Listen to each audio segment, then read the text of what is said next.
দাদা 3-4 দিন কিছু খাইনি, কিছু টাকা হবে? কত দিতে হবে? 200 টাকা দিলে হবে? হ্যাঁ দাদা।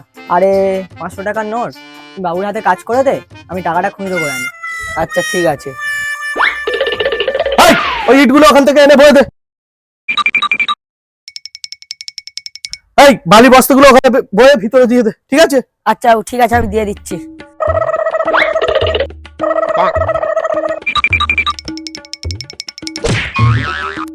শালা এখনো আসছে না, কখন গিয়েছে? আর এদিকে সব কাজ আমাকে দিয়ে করিয়ে নিচ্ছে।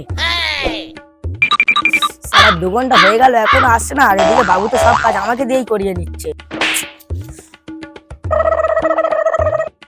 সব জায়গায় ঘুরলাম, 500 টাকার নোট খুঁজলো হলো। তাহলে কি হবে? আবার কাল আসো, দেখে দিচ্ছি। এতক্ষণ ধরে আমি কি এগুলো ফ্রি খেটে দিলাম?